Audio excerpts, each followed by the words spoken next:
السلام علیکم ورحمۃ اللہ وبرکاتہ۔ آج کا لیسن 11 نمبر پارہ سورہ توبہ کی آیت نمبر 122 سے 125 تک ہے، 122 سے 125 تک۔ اعوذ باللہ من الشیطان الرجیم، بسم اللہ الرحمن الرحیم۔ رب اشرح لی صدری ویسر لی امری واحلل عقدۃ من لسانی یفقہوا قولی رب زدنی علما اللہم فقہنا فی الدین۔ وما کان المؤمنون، اور نہ تھا کہ مومن، لینفروا کافہ، نکلیں سارے کے سارے، فلولا نفر من کل فرقۃ، پھر کیوں نہ نکلی ہر گروہ سے ایک جماعت، منہم، ان میں سے، ہر فرقہ میں سے، طائفۃ، ایک جماعت، لیتفقہوا فی الدین، تاکہ وہ سمجھ بوجھ پیدا کرے دین میں، وَلِيُنذِرُوا قَوْمَهُمْ، اور تاکہ خبردار کریں اپنی قوم کو، اذا رجعوا الیہم، جب وہ لوٹیں ان کی طرف، لعلہم یحذرون، تاکہ وہ بھی بچیں۔ یا ایھا الذین آمنوا، اے لوگو جو ایمان لائے ہو، قاتلوا الذین یلونکم من الکفار، لڑو ان لوگوں سے جو ملیں تم سے، جو قریب ہیں تمہارے کفار میں سے، وَلْيَجِدُوا فِيكُمْ غِلْظَةً، چاہیے کہ وہ پائیں تم میں سختی، وَاعْلَمُوا، اور جان لو، أَنَّ اللَّهَ، بے شک اللہ تعالیٰ، مع المتقین، پرہیزگاروں کے ساتھ ہے۔ وَإِذَا مَا أُنزِلَتْ سُورَةٌ،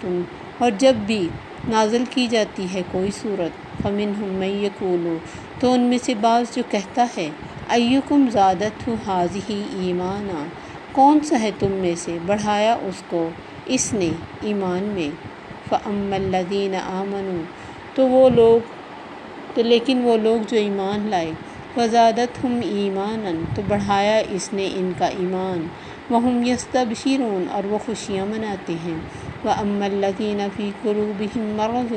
اور لیکن وہ لوگ جن کے دلوں میں بیماری ہے، فَزَادَتْهُمْ رِجْسًا إِلَىٰ رِجْسِهِمْ، تو بڑھا دیا ان کو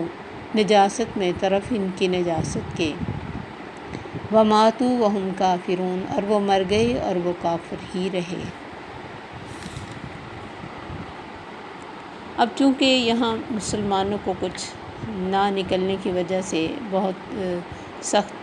آزمایا جا چکا تھا، تو سب مسلمانوں کے دل میں یہی تھا کہ اب کوئی موقع آئے تو کوئی پیچھے نہ رہے۔ تو اللہ تعالیٰ نے سمجھایا کہ جب اس میں دو میننگ نکلتے ہیں کہ جب پوری طور پر اعلان کیا جائے کہ جہاد پر جانا ہے تو ہر ایک پر جہاد فرض ہو جاتا ہے،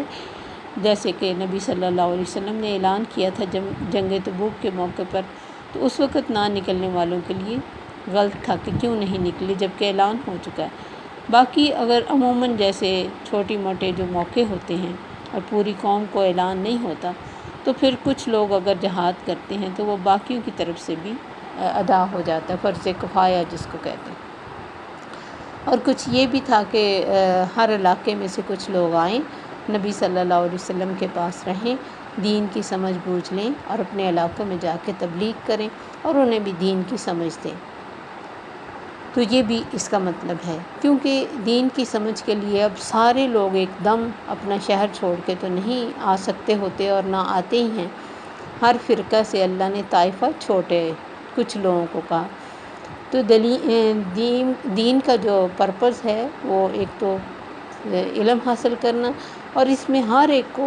ساری چیزیں سمجھنی ضروری نہیں ہوتی۔ ضروری چیزیں جیسے نماز کے مسائل، روزہ کے، حج، توحید، زکوٰۃ، نکاح، طلاق، طہارت کے مسائل، یہ ضروری مسائل کا علم ہر ایک کو ہونا چاہیے، یہ فرض عین ہے۔ باقی جو حلال حرام اور وراثت کے بڑے بڑے جو احکام ہیں وہ تمام لوگ ایک جیسے اس میں ایک لیول کے نہیں ہوتے۔ جیسے نبی صلی اللہ علیہ وسلم کے پاس جو اصحاب صفہ تھے وہ مدتوں نہیں رہے تھے، کچھ چند ماہ رہے، کچھ سال رہے، کوئی 2 سال، کچھ 20-25 دن، تو یہ سیکھ کے تو اپنے علاقوں میں جاتے تھے اور پھر انہیں لوگوں کو سکھاتے تھے۔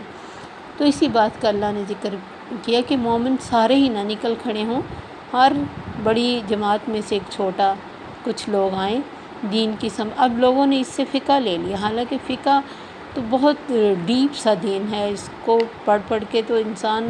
مطلب قرآن کی طرف کم دھیان دینا اور مزید اس میں فقہ اور اس میں ایسے ایسے مسائل کی طرف لے جانا کہ دین کا حلیہ ہی نہ سمجھ آئے کسی کو، دین کی بیسکس نہ سمجھ آئیں، تو بیسک ہر انسان کے لیے ضروری ہے۔ تو یہ دین کی سمجھ بوجھ ہے اس کا مطلب، تاکہ وہ دین کی سمجھ بوجھ لیں اور اپنی قوم کو ڈرائیں جب ان کی طرف جائیں، تاکہ وہ بھی برائیوں سے بچ سکیں۔ تو یہ پرپس ہے، اور اس کے لیے ہی وہ حدیث ہے کہ طلب العلم فریضۃ علی کل مسلم و مسلمہ، کہ اتنا علم تو ہر مسلمان مرد اور عورت کو ہونا چاہیے، بجائے اس کے کہ چھوٹی چھوٹی باتوں کے لیے ہم لوگوں سے پوچھتے پھریں۔ اور یہ نکاح اور طلاق اور طہارت کے مسائل، عمریں گزر جاتی ہیں تو طہارت کے مسائل ہی لڑکوں اور لڑکیوں کو سمجھ نہیں ہوتی، تو یہ تو جوان ہوتے ہی مطلب ہوش سنبھالتے ہی ان چیزوں کا علم دینا چاہیے بچوں کو۔ یا ایھا الذین آمنوا قاتلوا الذین یلونکم من الکفار، ایمان والو ان لوگوں سے جنگ کرو جو قریب ہے تمہارے کفار میں سے، یعنی وہ تمہارے اندر کمزوری نہ پائیں۔ مثلا اب جیسے پاکستان کے پاس اگر اسلحہ ہے، تیاری ہے، تو یہ اچھی بات ہے، اتنا ہونا چاہیے کہ دوسرے دشمن پر تھوڑی روب جمع رہے، ورنہ تو کچے نوالے کی طرح، کتار نوالے کی طرح کھا جائیں۔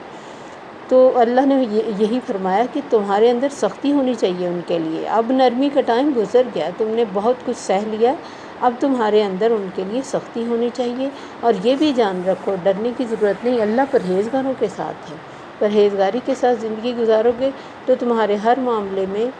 جو بھی تم پرہیزگاری کے ساتھ اچھے عمل کرو گے اللہ اس کے ساتھ ہے۔ اب یہ تھا کہ وَإِذَا مَا أُنزِلَتْ سُورَةٌ، چونکہ ان کو خود نہ سمجھنا ہوتا تھا، نہ سمجھتے تھے یہ جو منافق لوگ تھے، تو جب کوئی صورت نازل ہوتی تو بڑی طنز سے پوچھتے، ہاں بھئی کس کا ایمان بڑھا اس کے ساتھ، کس کا ایمان زیادہ ہو گیا، یعنی ایک طرح سے طنز کرتے کہ کیا فرق پڑا،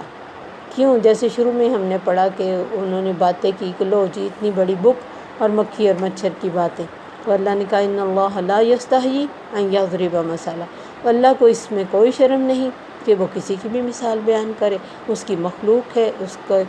وہ خالق ہے، اور کوئی بھی وہ چھوٹا سا مچھر بھی بنا نہیں سکتا، تو پھر جس کی مخلوق ہے وہ تو بات کرے گا نا۔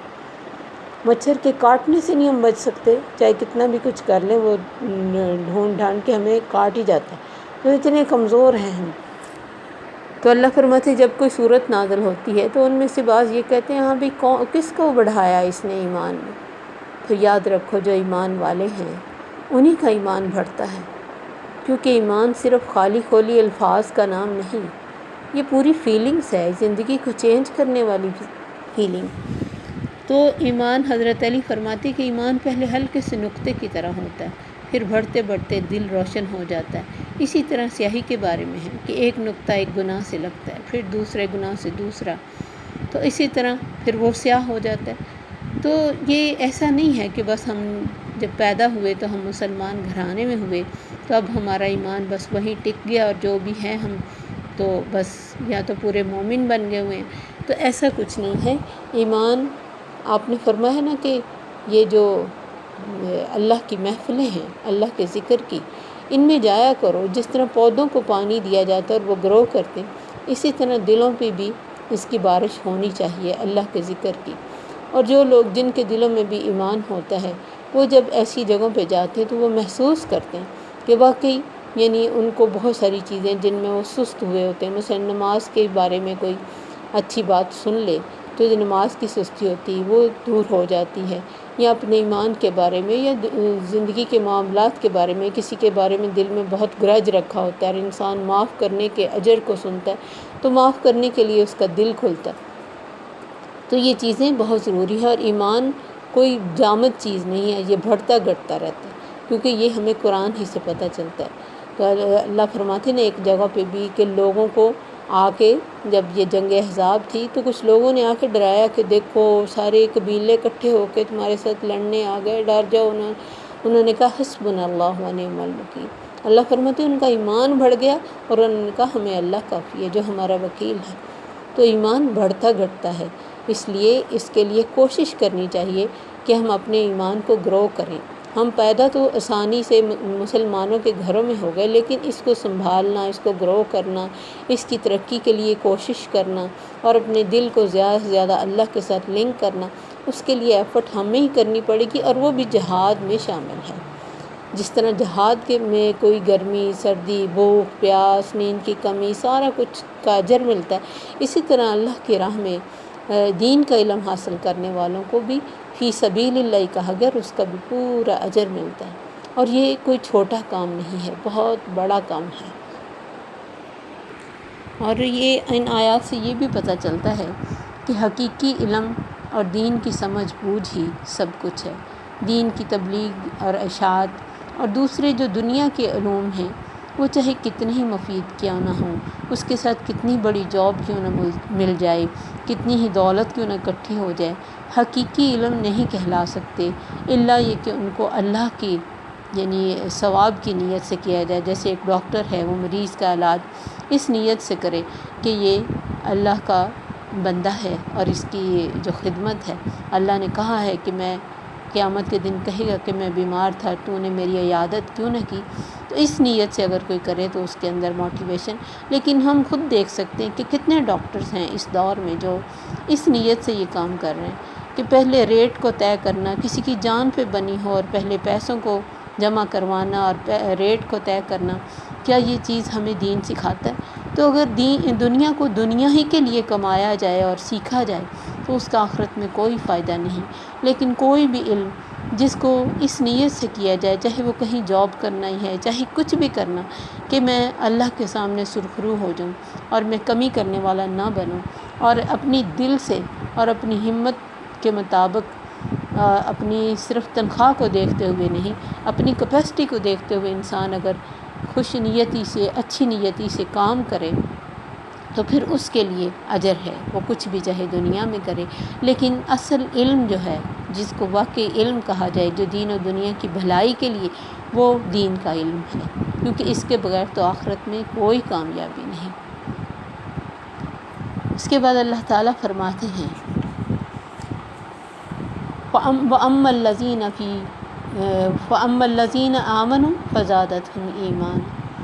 تو صاف سا جواب ہے کہ جو ایمان والے ہیں ان کا ایمان بڑھتا ہے، وَهُمْ يَسْتَبْشِرُونَ، اور وہ خوش بھی ہوتے ہیں کہ اللہ کی طرف سے ہمیں مزید سمجھ عطا ہوئی ہے، کیونکہ دین تو زندگی گزارنے کا طریقہ ہی ہے نا، تو اللہ گائیڈ کرتا ہے تو ظاہر ہے مسلمان تو خوش ہی ہوتا ہے۔ وَأَمَّا الَّذِينَ فِي قُلُوبِهِمْ مَرَضٌ، لیکن جن کے دل بیمار ہیں، بیماری ہے منافقت کی، ان کی گندگی کے ساتھ مل کے گندگی ہی بڑھتی، کیونکہ جو ایک چیز گندی ہوتی ہے اگر اس میں کتنی بھی اچھی چیز ڈال دی جائے اور اس میں گندگی کا ایک قطرہ بھی ہو تو وہ اسے گندا ہی رہنے دیتا ہے۔ مثلا بھرے ہوئے صاف ستھرے پانی کے گلاس میں اگر ایک گندگی ڈال دی جائے، ایک زہر کا قطرہ ڈال دیا جائے تو وہ سارا پانی زہر ہی ہے، چاہے وہ کتنا ہی منرل واٹر ہو۔ تو اسی طرح اگر دلوں میں گندگی ہے تو اوپر سے کتنا بھی اچھا سکھایا جائے، سمجھایا جائے، بتایا جائے، اگر دل صاف نہیں ہے، وہ پہلے ہی بھرا ہوا ہے منافقت سے، تو اس کے اندر کچھ نہیں جائے گا، باہر گر جائے گا۔ وَمَاتُوا وَهُمْ كَافِرُونَ، مر جاتے ہیں اور کافر ہی رہتے ہیں، کیونکہ اپنے آپ کو غلط سمجھتے ہی نہیں، اپنی فکر ہی نہیں کرتے، ان کو لگتا ہی نہیں کہ ہم کچھ غلط کر رہے ہیں، انہیں یہ لگتا ہے کہ بس ہم دوسروں کو دھوکہ دے کے بہت اچھا کر رہے ہیں۔ یہ تو اللہ کے پاس جا کے پتہ چلے گا کہ اچھا ہو رہا ہے یا برا ہو رہا ہے۔ بالکل اس میں وہی مثال فٹ آتی ہے جیسے نبی صلی اللہ علیہ وسلم نے فرمایا، آسمان سے بارش اللہ کی رحمت کی صورت میں نازل ہوتی ہے، جو اچھی اور عمدہ زمین ہے وہ تو اس بارش سے لہلہا اٹھتی ہے، اور جو گندی اور خبیث زمین ہے تو وہاں سے تو لا یخرج الا نقدا، جو نکلتا بیکار ہی نکلتا۔ تو بالکل اسی طرح اگر کسی انسان کے دل میں خیر نہیں ہے اور وہ خیر لینا نہیں چاہتا تو پھر چاہے کتنی ہی رحمتوں کی بارش ہو، اسے کوئی فرق نہیں پڑتا، وہ اسی طرح کا اسی طرح رہتا ہے۔ تو اللہ تعالیٰ سے دعا ہے کہ ہمیں اپنے لیے خالص کرے، ہمارے دلوں کی اس زمین کو صاف ستھرا کرے اور ان میں تقویٰ اور خیر بھر دے، تاکہ ہم دوسروں کے لیے بھی خیر کا باعث ہوں اور ہمارے اپنے لیے بھی خیر ہی خیر ہوں۔ السلام علیکم ورحمۃ اللہ وبرکاتہ۔ سبحانک اللہم وبحمدک اشہد ان لا الہ الا انت استغفرک واتوب